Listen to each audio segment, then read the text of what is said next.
Perfeito, então, vamos dar início. Então, boa noite a todos, boa noite aos representantes aqui das entidades de saúde e hospitais aqui da nossa cidade de Brusque, né? Boa noite aos nossos espectadores ali que estão online com a gente nos nossos canais e também no Olhar do Vale. Obrigado, né, pela parceria na transmissão dessa nossa mensagem, dessa nossa live. Meu nome é Gustavo Correia, eu sou médico radiologista e eu sou presidente da Associação Brusquense de Medicina, então quero dar a boa noite mais uma vez a todos. Estamos aqui juntamente, uma iniciativa da ABM, juntamente com o CIMESC, que é o Sindicato dos Médicos do Estado de Santa Catarina, regional Brusque, representado pelo presidente Tolaércio Cadori, né?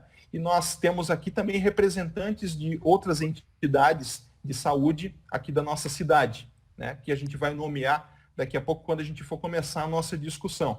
Infelizmente, o Dr. Humberto Fornari, o secretário de saúde do município, por questões de trabalho, não conseguiu acessar, iria tentar depois, talvez no decorrer dessa nossa conversa, aí, talvez ele consiga acessar, assim como o Dr. Eugênio Paiva Maciel, que é diretor técnico do Hospital Azambuja e chefe da UTI do Hospital Azambuja, também, e por motivos pessoais, talvez não consiga aparecer esta noite para a nossa conversa.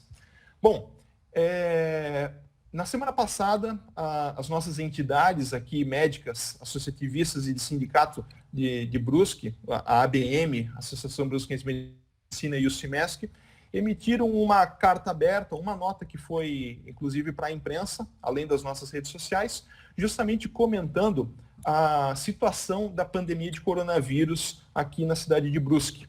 Então, nós tivemos um período auge, que foi em meados de julho, agosto, até setembro, né, chegando a mais de 300 casos novos diagnosticados por dia. E no final de outubro, início de novembro, nós baixamos, né, essa curva de novos casos, a curva de pacientes internados, tanto em UTI quanto em leitos comuns, mas necessitando de oxigênio, foi reduzindo. No final de outubro, a gente chegou a uma média de 10 a 15 casos novos por dia, comparando com quase 300 ou mais de 300 que a gente havia tido ali em meados do ano, julho, agosto, né? E o que a gente percebeu agora, durante esse mês de novembro, é que esses novos diagnósticos voltaram a subir, ou o índice de novos diagnósticos voltaram a subir de uma maneira bastante vertiginosa. Tanto que no dia 27 de novembro, né, aí 2 semanas atrás, nós tivemos mais uma vez mais de 300 casos novos diagnosticados no dia. Então, o intuito dessa nossa conversa de hoje é a gente comentar a respeito da situação das diferentes entidades e hospitais aqui de Brusque, a situação, como que está a pandemia para eles, e justamente demonstrar à população e reforçar as medidas que a gente pode fazer para conter esse vírus. A pandemia, infelizmente, não acabou, embora ela tenha se estendido por muito mais tempo do que a gente inicialmente, lá no dia 17 de março, imaginava, né? Infelizmente, o doutor Eugênio Maciel, como eu havia dito, não pôde participar da conversa, né? Espero que talvez consiga entrar ainda durante a noite, mas conversei com ele e conversei também com o doutor Antônio Lana, que é o responsável da clínica médica do Hospital Azambuja, que é o hospital onde eu trabalho, né, todos os dias. Então, posso trazer aqui aos ouvintes e espectadores os dados do Hospital Azambuja, os dados atualizados de hoje. Oi, por favor.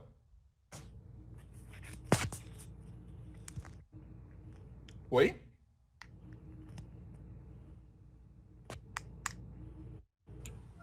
Acho que pode continuar, Gustavo. Ok. Não, eu ouvi alguém me chamando, acabei parando. Bom, então eu posso trazer alguns dados atualizados de hoje do Hospital Azambuja, ok? Então, o Azambuja, ele dispõe de uma UTI COVID com 16 leitos, estão os 16 leitos ocupados.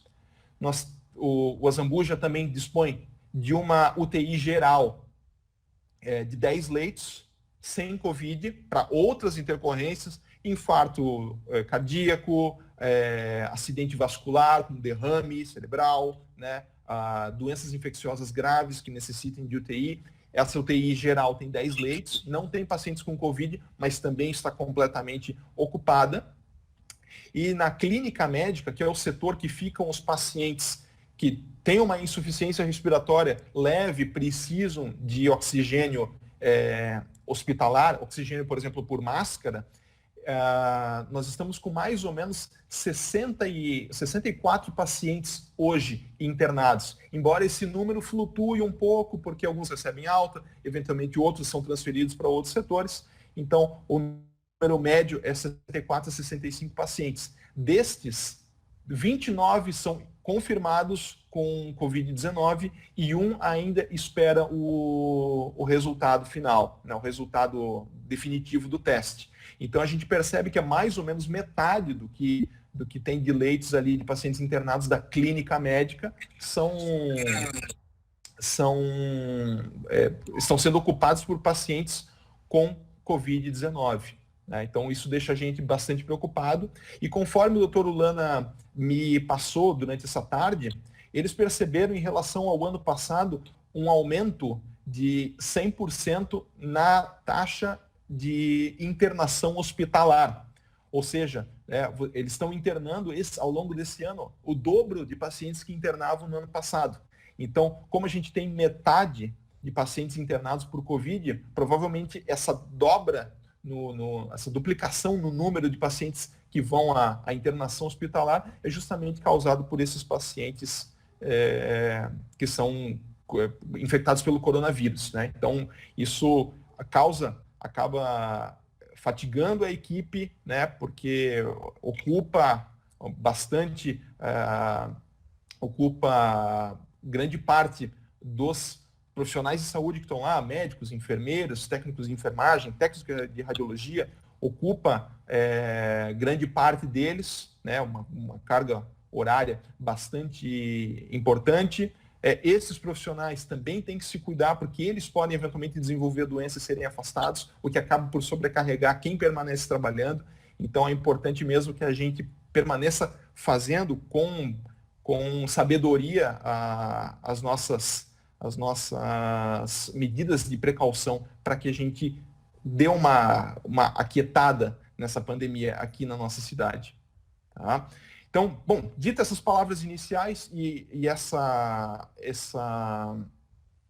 esse panorama de como está o nosso Hospital Azambuja aqui na cidade, eu gostaria de convidar, então, inicialmente para falar, o doutor Sebastião Lima, né, que é diretor clínico ali do Hospital Imigrantes. Lima, uma boa noite. Se quiser passar para nós o panorama ali do Hospital Imigrantes. Boa noite, Gustavo. Boa noite a todos. Nós, no Hospital Imigrantes, a gente, esses 10 meses aí, já está se completando com o Covid, eu posso passar alguns dados, assim, mostrando, não em números, mas que tem ficado, o número de atendimentos está mais ou menos dividido, 52% mulheres, 48% de homens. E a maior parte dos pacientes, a faixa maior ficou entre os 31 e os 70 anos de idade, é onde está predominando mais. Tem alguns acima de 71, que dá 8% dos atendimentos, e de 21 para baixo dá em torno de 5%. Nós implantamos o plantão pediátrico ali para poder fazer com que o médico da clínica pudesse já ter mais facilidade para direcionar, porque hoje o plantão da clínica, em algumas vezes, tem até duplicado. Tem ficado 2 médicos, o Rafael, que é o chefe da equipe do pronto-socorro, tem feito com que em alguns horários de pico ele consegue alguns colegas que vão lá para ajudar, porque tem horários em que está muita gente. O hospital está lotado, nós estamos com 20 pacientes internados com Covid. Na UTI, que nós temos a UTI Covid com 10 leitos e uma outra UTI com mais 10 leitos. Então está somando 20 leitos.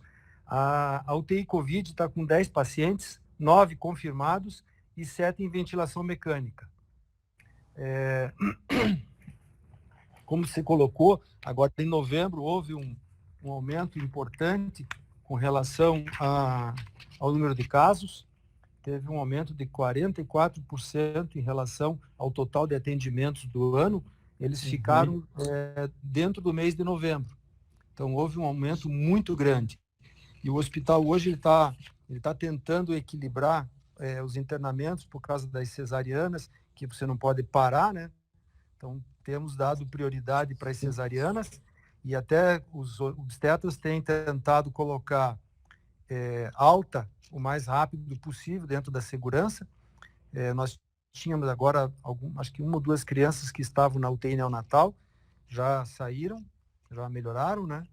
E tem tido cesárea, uma média de 3, 4, 5 cesáreas todos os dias.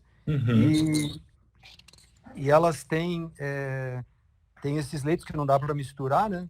E nós temos outros problemas com relação até à própria enfermaria, porque tem casos que você não pode colocar homem e mulher, dependendo dos casos. Então, tem tido esse problema de que quase que tem um quarto para cada paciente, né? Nos casos de Covid, e também com relação aos cuidados de acompanhantes, porque tem pessoas que necessitam de cuidados especiais e muitas vezes eles não têm familiar para fazer esses cuidados, né? Pessoas, tipo, nós temos uma senhora que está com 80 anos, então eles estão colocando uma cuidadora para poder acompanhar, porque os familiares são todos do grupo de risco. A logística do atendimento, ela está começando a chegar num limite, que acho que é o limite que estamos, acho que todos os hospitais, o nosso, o Dom Joaquim, o Hospital da Zambuja, eles estão chegando num limite de atendimento, porque a ortopedia, nós fizemos nesse período desse ano aqui, um atendimento de ortopedia presencial de segunda a sexta no horário comercial, e só o sobreaviso 24 horas, mas também para desafogar um pouquinho o plantão. Então, a ortopedia tem feito as suturas, tem feito os atendimentos, para que o médico de plantão fique quase que exclusivamente atendendo o Covid. Certo. Bom, é uma situação que realmente pode beirar o desespero, né? Dependendo como a gente observa a piora, né, na quantidade de casos. Eu gostaria só de fazer uma ratificação aqui. A doutora Suelen, a nefrologista ali também do Hospital Zambuja, me lembrou a respeito da UTI para Covid com ventilação mecânica existente no pronto atendimento do Hospital Zambuja. Eu citei anteriormente que o Zambuja tinha 16 leitos ocupados. Destes, são 10 da UTI Covid e 10 da UTI Covid dentro do pronto-socorro, mas estão todos eles realmente lotados. Tá? Então, apenas para deixar o número mais esclarecido. Ok? Vou passar, então, a palavra para o Dr. Joel Mendes. O Dr. Joel Mendes representa o Hospital Dom Joaquim.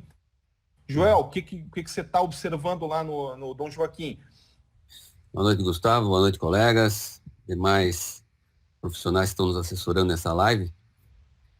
Bem, eu estou fazendo parte dos hospitais que atendem Covid e o menor deles, né? Então, nós não temos a UTI, mas fazendo um histórico para vocês, eu acho que o pronto atendimento do Hospital do Joaquim chegou numa boa hora, porque nunca tivemos pronto atendimento lá. Tínhamos um ambulatório que até então atendia 50 consultas, 60 consultas por dia, e as pessoas tinham que ir lá tirar a ficha. E quando chegou, então, ao final do ano de 2019, foi que, então, teve o projeto para iniciar um pronto atendimento apenas nos finais de semana, que iniciava, então, às 19 horas de sexta-feira e até às 7 horas da manhã de segunda, né? E aí, nesse período inicial, do final do ano até o início do ano, tinha um atendimento aproximado de 350 pessoas, né, nos finais de semana.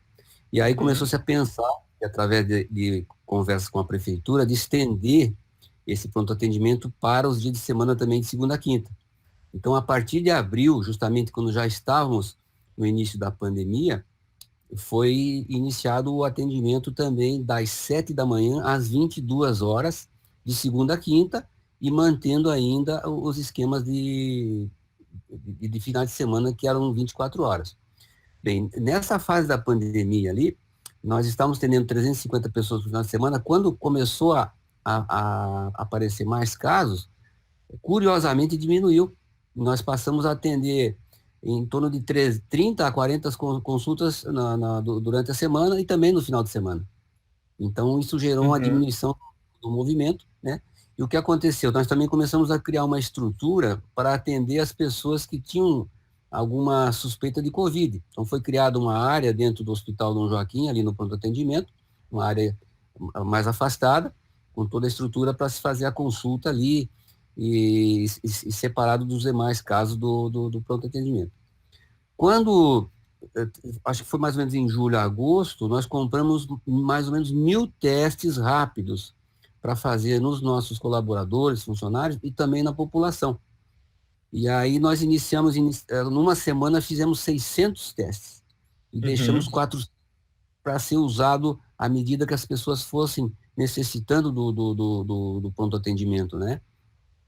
E o que se fez nesses 1.000 testes que foram utilizados, houve 242 notificações para o centro de triagem, para o centro da prefeitura. Desses 1.000 testes foram feitos. E depois já havia confirmação através de PCR, de outros testes que estavam disponíveis aí na cidade, né? Então, hoje a gente mantém lá a sala de atendimento ao Covid separada, com toda a estrutura, enfermeiros totalmente equipados, com os devidos EPIs. E o que se notou nos últimos 2 meses, mas principalmente em novembro, em que nós estávamos fazendo 30, 40 consultas dia, passamos a fazer 150 atendimentos por dia. No início, da pandemia, com 30, 40 casos de atendimento por dia, nós tínhamos, em média, 30 a 40% que eram queixas relacionadas ao Covid. Hoje, desses 150 atendimentos, nós temos, em média, 25% desses 150 são queixas suspeitas de Covid. E aí é tomada segue-se o protocolo estabelecido pela nossa Secretaria de Saúde, e eles são devidamente encaminhados, quando necessitam, ao centro de triagem da Secretaria Nossa de Saúde, né? E nesse sentido, o Hospital Dom Joaquim, nós não tivemos nenhuma internação de Covid. A nossa proposta no início até era de fazer uma ala de atendimento ao Covid, mas a conversa não se estendeu a fazer o sistema de internação, face às vezes ao recurso que a própria o governo ofereceu ao hospital, então não foi viável, haveria mudar uma estrutura num tempo muito curto e um investimento muito alto. Então, optou-se a fazer um investimento maior no pronto atendimento. Então, hoje, estamos com 150 atendimentos dia e já há uma conversa com a prefeitura para colocarmos mais um plantonista no pronto atendimento, que hoje nós contamos com mais ou menos 14 profissionais no pronto atendimento do Hospital do Joaquim, mas sempre é um plantão por horário, né? Por turno. Mas há já uma conversa bastante avançada de colocarmos mais um plantonista para não haver tanto congestionamento ali nas áreas, que é uma preocupação nossa ali. Nós temos um ambulatório hoje da vascular, temos um ambulatório da ortopedia e da própria endoscopia que faz ali, então nós temos um cuidado redobrado nessas situações para não acumular muitas pessoas. Então, quando se faz os atendimentos lá na área mesmo dos consultórios, deixa no máximo 4 pessoas por sala, devidamente distanciadas uma das outras, para poder manter esses ambulatórios, né? Então, esse basicamente o que o Hospital Dom Joaquim se propôs a fazer nesse período, né? Desafogar um pouco o atendimento do imigrante e do Hospital Zambuja, e acho que a gente conseguiu, porque está tendo uma demanda relativamente boa, né? Quando diminuiu o movimento para nós, lá que deu 30, 40 casos por dia, também deve ter diminuído a Zambuja e também o imigrante. Foi aquela fase que teve a curva descendente.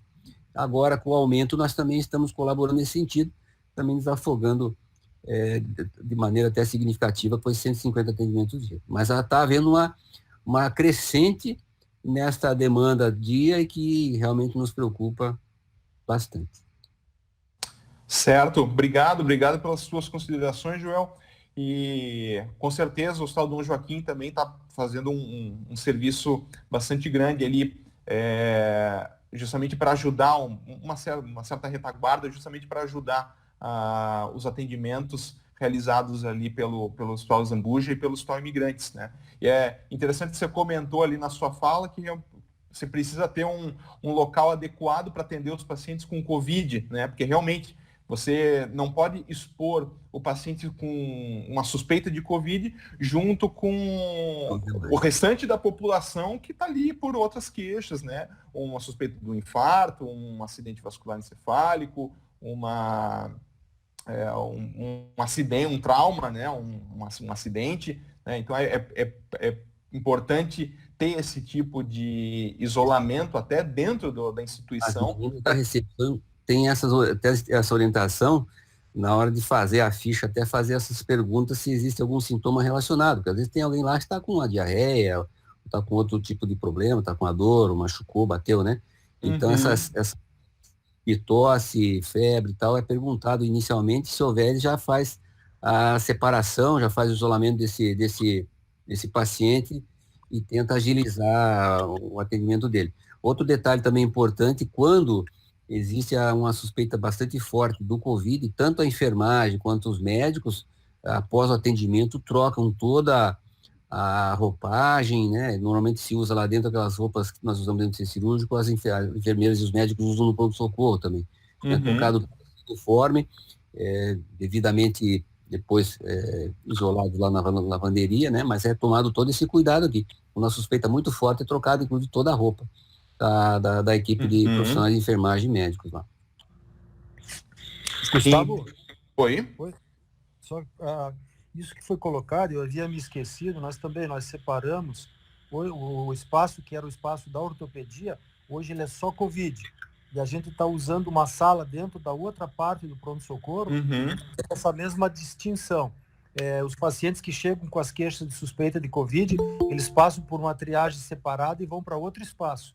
Até como o João colocou, é um espaço separado, independente, que tem um acesso. Os pacientes estão passando por outro espaço quando vão para o raio-x, para não passar por esse segmento que é o segmento só Covid. Certo. Bem importante essa medida de isolamento, né? Eu gostaria, então, de ouvir também agora o outro hospital da cidade, o Hospital Dia Tag Clinic. Priscila, por favor, o que você está achando? Quais são as suas considerações ali referente aos atendimentos? Boa noite a todos. Então, eu sou Priscila, estou aqui representando o Tag Clinic. Está escutando? A gente está escutando, Priscila. Não sei se você desligou a câmera. Estou ouvindo. Ouvindo? Não. Tudo bem? Estão me vendo? Então... Estou ouvindo bem. Não, mas eu estou aparecendo aqui na câmera, acho que não sei por que aconteceu. Tá. Então, estou aqui representando a Tag Clinic, um hospital dia, que a gente abriu há pouco tempo em Brusque, né? Essencialmente ambulatorial, a gente não tem internação. Fazemos atendimentos das especialidades médicas e alguns exames de diagnóstico, né?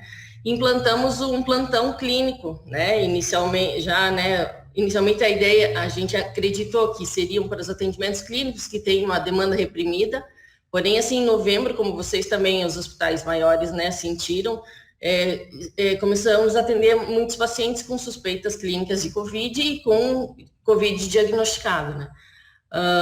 Os pacientes que nos procuram geralmente têm muita preocupação, não querem estar indo para um hospital porque sabem que está superlotado, então, assim, de uma certa maneira, a gente também é uma alternativa, né, para desafogar, né, os grandes hospitais numa situação de um paciente que não teria tanta, naquele momento, indicação de internação, né, por estar numa fase inicial.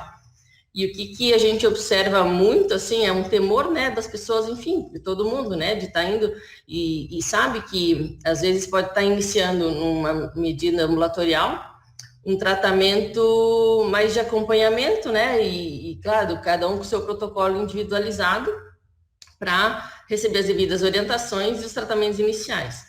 Estabelecemos também aqui um fluxo interno, né, para que não tenha a direta comunicação e contato entre os pacientes que vêm para atendimento ambulatorial das especialidades, né, de consultas, enfim, com especialistas, porque as outras doenças também continuam acontecendo, né, então essa é uma preocupação também nossa como hospital de ambulatorial e um hospital dia. Então, estabelecemos esse fluxo e temos observado uma procura grande, assim, apesar de a gente ter iniciado há pouco tempo, tem, né, por um período, assim, entre 80% e 70% são queixas de Covid, né? Então, e outra coisa que a gente observa, assim, é a necessidade de estar orientando essas pessoas como é que pode ser essa evolução inicial, né? A gente acompanha aqui, eventualmente, com os exames ambulatoriais que a gente, né, com pacientes não tão graves, né? E acabamos, às vezes, referenciando para um hospital, né, quando o paciente chega numa situação que realmente vai demandar uma internação, né? Então, de uma certa forma, a gente tenta o mínimo possível, né, de estar aumentando ainda mais a demanda nos hospitais de referência, né, tentando resolver e ajudar a população, né, que tem a possibilidade de estar fazendo acompanhamento em casa, né. Então, geralmente, os pacientes vêm aqui, a gente faz o atendimento deles, a gente faz um contato com eles posteriormente, né, para ver como é que estão evoluindo, faz todo né, as orientações e eles também têm acesso conosco para poder, né, receber alguma orientação, até dúvida, né, porque a gente já conhece um pouquinho como é que está evoluindo a doença, mas mesmo assim não tem um padrão exato de cada um, né, então, o que a gente orienta? O primeiro sintoma, procure atendimento até para receber a orientação adequada, para que receba um tratamento individualizado, e que se isole, né, que use máscara mesmo dentro de casa com os outros familiares, porque senão vai passar para as outras pessoas, medidas de higiene, tentar isolar dentro dos ambientes, a gente sabe que isso às vezes é difícil, né, mas a gente tenta dar algumas orientações nesse sentido, e mais o suporte mesmo, assim, de acompanhamento, né, e direcionamento de um tratamento personalizado, assim, no sentido, né, a gente sabe como é que tá os hospitais, o maior temor é, ai meu Deus, se eu precisar ir para um hospital, tá, mas então vamos fazer as coisas direitinho, começa o tratamento, se precisar, precisa, né, mas assim, vamos tentar evitar, fazer as medidas o máximo que pode fazer domiciliar, para não precisar ir para o hospital, porque a gente sabe como é que estão vagas, né, de hospital. A gente tem experiência em casa também, né, que eventualmente vai precisar de hospital, então a gente fala, o temor das pessoas, se eu for e se não tiver vaga, né, então acho que também tem que existir né, nesse âmbito ambulatorial, de um esforço entre os médicos, né, para que a gente dê esse suporte para a população também, porque existe muita dúvida das pessoas, o que eu posso fazer para poder melhorar, o que pode, né, não tem um padrão correto, há de concordar, né, que existem famílias que evolui muito bem e os outros evoluem muito mal, né? Então não tem um padrão genético ainda específico, a gente não tem um padrão, tem assim os fatores de risco, né? Mas o que explicar das pessoas que não têm problema de saúde e que evoluem tão mal, né? Então, nesse sentido, eu acho que é mais acolher, né? A nossa conduta assim, é acolher essa pessoa, explicar ela, iniciar o tratamento, fazer os exames ambulatoriais que a gente, né, faz de acompanhamento inicial. A gente consegue aqui fazer exame de sangue, aqui acompanhar e orientar, principalmente, né, como que pode evoluir essa doença. Olha, a partir de que fase, como é que você pode evoluir, daí procure atendimento intra-hospitalar para uma internação, e a gente também dá esse suporte nesse sentido de né, como é que está, como é que está acontecendo, para também evitar, tá mal, fica em casa e vai só numa situação muito ruim. Não, a gente tem que também dar esse suporte, né, dar um suporte para eles para nesse momento difícil, assim, né, nesse sentido de acompanhamento de uma fase inicial da doença, né. E o que a gente tem observado também, que agora, assim, então, vem os pacientes inicialmente e depois aquela fase, né, que bastante de dúvida, assim, eu estou me sentindo muito mal, né, o que eu faço? Então, acho que quem não trabalha só no hospital, né, tem atendido nos consultórios esses pacientes com queixas posteriores, né, e agora a gente já está vendo as sequelas, né, do Covid, enfim, uma doença traiçoeira em alguns momentos, assim, que precisa de cuidados. Essa é a nossa postura com os nossos pacientes aqui. A frequência, né, de atendimento, a gente tem, como a gente iniciou há pouco tempo, né, hoje a gente atende em torno de, não tantos pacientes quanto vocês atendem, mas por ser uma estrutura pequena, tem dias que beira aí os 35 pessoas, né, com queixas gerais de atendimento, né. Então, esse é o nosso perfil. Beleza. Legal, Priscila. Ótimo as tuas observações ali, e realmente é muito importante a gente manter o paciente bem informado, né? As orientações para um tratamento inicial adequado, o paciente saber se ele pode, que sintomas que ele pode sentir, se ele pode ficar em casa, como é que ele vai se isolar, que tipo de relação que ele vai ter com os familiares dele, que sintomas que ele tem que realmente ficar preocupado e eventualmente buscar uma outra ajuda, né? Isso é muito importante a gente orientar os pacientes, mesmo porque, embora existam fatores de risco, como você mencionou, né?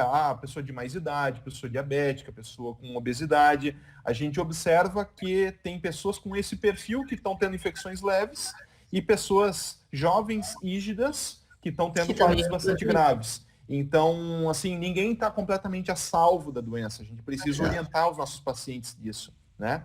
E, bom, eu gostaria agora de ouvir o Dr. Humberto Terueto, né, que é o presidente da Unimed Brusque, né, a Unimed que também teve uma participação importantíssima ali, já desde o início da pandemia, com o ambulatório exclusivo para pacientes com suspeita de Covid-19, ali organizado pela doutora Daniela Salvador, médica pneumologista. Doutor Humberto, como é que você vê essa situação da pandemia atualmente? Boa noite a todos, agradeço o convite por poder estar presente representando a nossa Unimed. Nós tivemos ali em agosto um pico bastante grande, uma procura bastante grande pelo ambulatório Covid, né, por atendimento Covid, e uma diminuição expressiva depois, né? Depois de algum tempo, a gente percebeu que começou a ter um aumento dos atendimentos novamente no ambulatório, e agora, ultimamente, um aumento espantoso. A doutora Daniela não conseguia dar conta do movimento que vinha procurar o nosso ambulatório. Então, pensando nisso, num melhor atendimento para os pacientes que nos procuram, os pacientes que têm Unimed, os pacientes particulares, nós firmamos um convênio, né, com os hospitais da nossa cidade, com exceção, é claro, do Dom Joaquim, que ainda ele atende ali, quem sabe a gente pode conversar depois também, né, Joel, para nos ajudar. Toda ajuda é bem-vinda. Então, nós fizemos com o Hospital Imigrantes e com o Hospital Azambuja uma parceria para alinhar as nossas ideias, para que nossos pacientes, principalmente os pacientes da Unimed, tivessem um atendimento como se fosse no nosso ambulatório. Um atendimento alinhado com os princípios que a gente procura manter no ambulatório lá da Unimed. Então, nós alinhamos bastante os protocolos, tanto primeiro com o Hospital Azambuja e com o Hospital Imigrantes, alinhamos bem os protocolos para que a gente conseguisse falar a mesma língua quanto a tratamento, né, que a gente instituísse os mesmos tratamentos para os pacientes, onde quer que eles nos procurassem, e conseguimos também alinhar quanto à agilidade dos exames.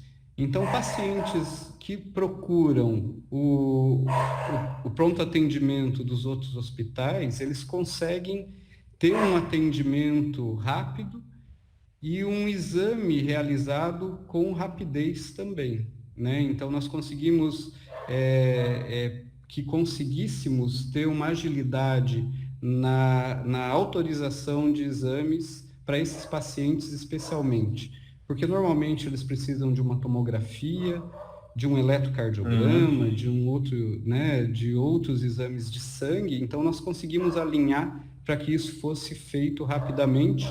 Então, com isso, nós ampliamos a nossa rede de atendimento de 1 ponto para 3 pontos a princípio. Então, nós conseguimos que os nossos pacientes fossem atendidos da mesma maneira ali no ambulatório da Unimed, no pronto atendimento do Azambuja, que já tem um atendimento, uma entrada individual para esses pacientes, e no Hospital Imigrantes, para que a gente conseguisse alinhar muito bem todas essas questões, né, que passam pelo tratamento, pelos exames, pelo acompanhamento também.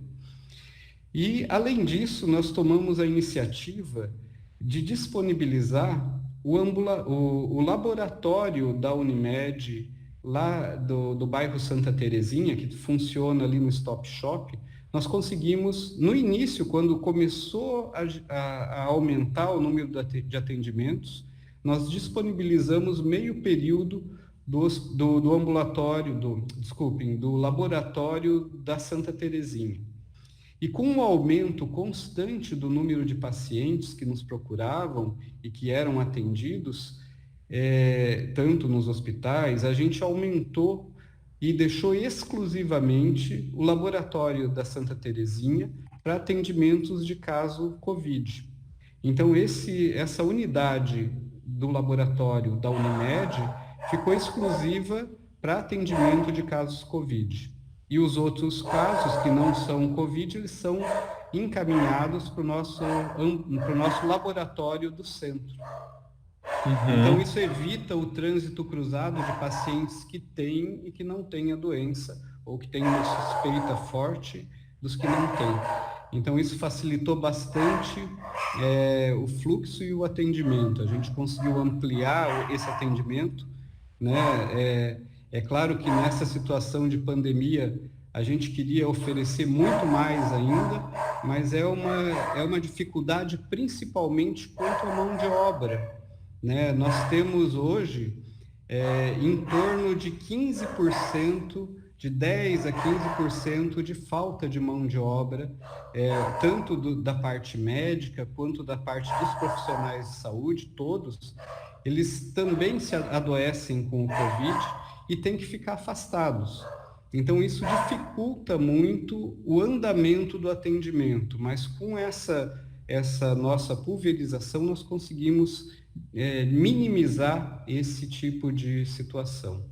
Nós temos visto isso no estado todo, né? A dificuldade que se tem quanto aos leitos de UTI, né? Nós temos tido contato com várias Unimedes, tanto as Unimedes grandes, Unimed Criciúma, Unimed Blumenau, Unimed Joinville, Grande Florianópolis, estão todas saturadas, né? As UTIs todas lotadas e com dificuldade de mão de obra também. Tanto que, assim, quando tem lugares que tem toda a capacidade para montar a UTI e não tem o médico, não tem o enfermeiro, não tem o auxiliar, não tem o técnico, porque eles também estão, a maioria, afastados ou com a doença. Então, é muito complicado, assim, essa situação, né, que a gente está vendo no estado todo. Certo, obrigado, Humberto. Bem esclarecedoras ali as tuas considerações. Realmente é importante você comentar que o profissional de saúde também pode ficar doente, não só com Covid, mas também Covid, né? E o profissional de saúde com suspeita também, ele não está apto para trabalhar, ele não pode, na suspeita, acabar expondo os pacientes, né? E a gente fala de médicos, de enfermeiros, de técnicos de enfermagem, técnicos de radiologia, recepcionistas de hospital e clínicas, né? Então, é importante a gente observar que essas pessoas também fazem parte da cadeia e da comunidade, né? Que também estão ali se expondo justamente para atender os pacientes, né? E muito interessante a forma como você comentou da logística da Unimed, de manter uma estrutura ali e mudar a logística de atendimento justamente para fazer com que pacientes, o fluxo de pacientes acabe isolando os pacientes suspeitos para Covid, né? Isso muito, muito interessante mesmo. Bom, eu gostaria de passar a palavra agora para o Dr. Laércio Cadore, que é presidente da nossa regional de Brusque, do Sindicato dos Médicos de Santa Catarina. Depois de tudo isso que a gente ouviu ali, os representantes das principais entidades de saúde aqui da cidade, né? Faço um parênteses aqui, mais uma vez, lamentando que, infelizmente, o Dr. Eugênio, diretor técnico e chefe da UTI do Hospital Zambuja, e Dr. Humberto Fornari, secretário de Saúde, por motivos profissionais não puderam comparecer hoje à noite, mas fica a lembrança deles também endossam a nossa discussão, a nossa conversa aqui. Mas gostaria de perguntar para o Laércio. Laércio, tá? Ficou claro que a pandemia não acabou, ela deu uma melhorada, mas agora piorou. O que a gente pode deixar de mensagem para os nossos ouvintes aqui, os nossos espectadores, para que a gente consiga conter esse aumento de casos aí? O que a gente pode, como profissional, como médico, orientar essas pessoas? Boa noite, Gustavo. Boa noite a todos, doutor Joel, doutor Lima, doutor Humberto Eto, doutora Priscila, temos aí o doutor Pascoaloto. Quero deixar também o meu boa noite, cumprimento ao pessoal do Olhar do Vale, que está fazendo a vez da imprensa. Um agradecimento muito especial ao Departamento de Imprensa do Cimesc Florianópolis, que tão gentilmente conseguiu nos assessorar para que esta live pudesse sair. Em nome do Cimesc, a gente se dirigiu ao presidente da UBM, doutor Gustavo, mostrando a preocupação que estava vivenciando a nossa cidade, a cidade de Brusque, e a importância das entidades médicas darem um alerta à população. Eu acredito que quem está assistindo essa live, ou poderá estar assistindo futuramente através do YouTube, do Facebook, entender que as UTIs, tanto do Hospital Azambuja, quanto do Hospital Evangélico, elas estão lotadas.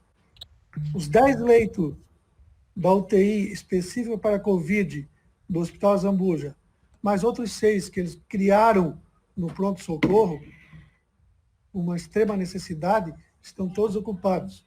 Ou seja, se nesse momento alguém vier a precisar de um leito de UTI, hoje em Brusque nós não temos leito de UTI disponível, a não ser que haja um remanejamento com um outro caso que pudesse ser transferido para um quarto ou para uma enfermaria.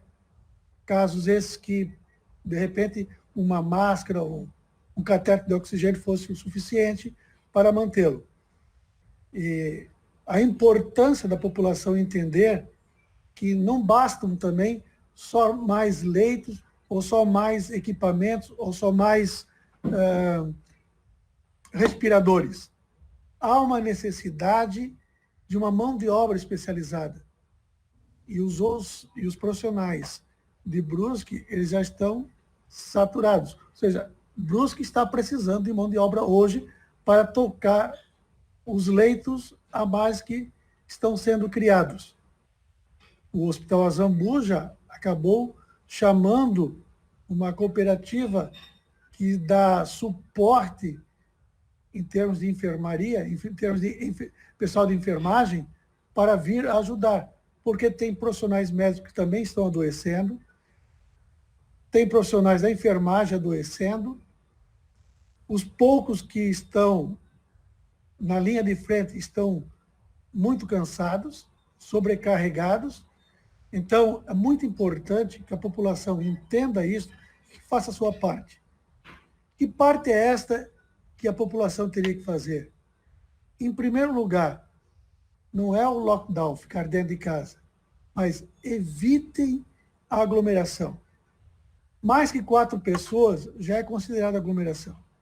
Se você precisar ir no supermercado, vá só você, não leve os filhos, o namorado, a namorada, o pai, a mãe, vá só um de cada família. De preferência, ainda pergunte para o vizinho, olha, dá um toque, olha, estou indo no supermercado, quer que eu traga alguma coisa? Então, assim, evita aglomeração. Use a máscara. A máscara, ela não tem valentia quando está no queixo e muito menos quando está pendurada nas orelhas. Então, o uso da máscara, um isolamento social, um afastamento, evitar aglomerações, lavar as mãos com bastante frequência. Água e sabão, de preferência até o sabão de coco. O lavar a mão ele é muito mais eficaz do que ficar passando o álcool gel. O álcool gel é importante, ajuda, mas na falta da possibilidade de você lavar as mãos, né? Então, eu acredito que com as palavras do Dr. Joel, do Dr. Lima, o que o Dr. Eto colocou, parabenizando a atitude da Unimed, que vem prestando um trabalho muito importante, muito expressivo, já desde o início do segundo semestre, e agora reativando, né? Então, saber que Brusque conta apenas com 2 hospitais com suporte de UTIs, e que elas estão lotadas. A mensagem, então, Gustavo, seria esta, de pedir encarecidamente à população que faça a sua parte. Certo, muito obrigado, Laércio, Gustavo, pela sua... Oi? Pois não.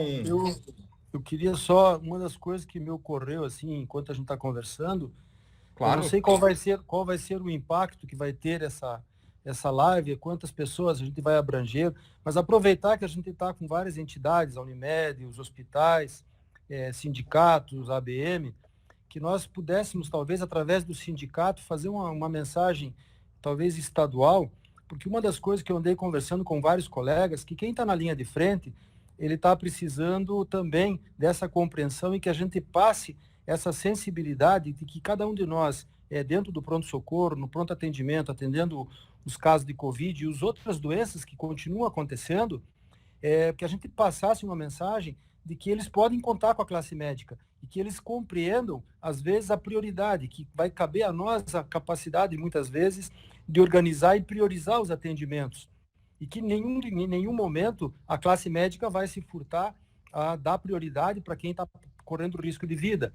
Mas eu estava conversando hoje com aquela pediatra, que é a esposa do Cid Bauer, a gente faz natação juntos, e ela comentou uma das coisas que está aumentando, assim, a impaciência dos pacientes, e eles estão começando a ficar um pouquinho irritados nos pronto-socorros, com, às vezes, a demora, e as pessoas não têm entendido, então, que nós criássemos até um protocolo bem simplificado para que as pessoas compreendessem essa logística de como é feito o atendimento, de porquê da demora, que às vezes tem pessoas ficando aí 3, 4, 5, 6 horas nesses pronto atendimentos e aguardando atendimento, mas que está se priorizando as pessoas que não estão bem. Ela até me colocou uma coisa que, para quem faz esporte e sabe o que é chegar na exaustão, ela chega a colocar que quando o paciente começa a olhar para o médico e ele pede, eu não aguento mais, eu vou morrer, estou com falta de ar, ele pede para ser entubado, para quem consegue ter essa situação e que essa sensação possa ser passada para a população,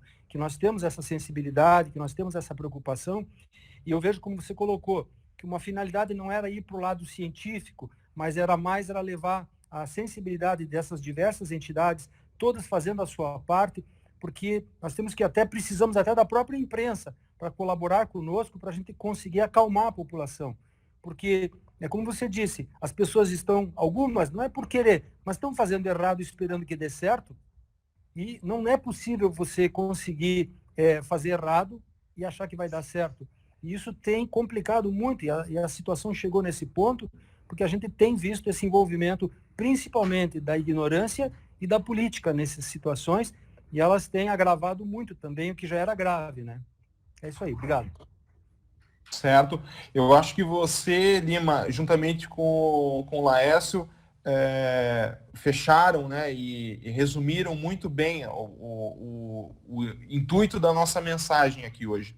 É demonstrar que os nossos recursos da cidade como um todo são limitados, é uma pandemia que não acabou, ela exaure os profissionais de saúde que estão ali trabalhando, e todo mundo está sem medir esforços para atender toda a população da cidade, seja ela suspeita de Covid ou não. As outras doenças continuam acontecendo, né? Não deixaram de acontecer por causa da pandemia, e é necessário realmente um esforço conjunto de todas as entidades, de todos os hospitais e principalmente de toda a população, para que a gente consiga vencer essa pandemia, né? Então, com medidas simples, né? Embora requeram atenção, requeram ali resiliência, com medidas simples como lavar as mãos, praticar o distanciamento social, o uso adequado da máscara, a gente consegue evitar a transmissão do vírus e consegue fazer com que o nosso sistema de saúde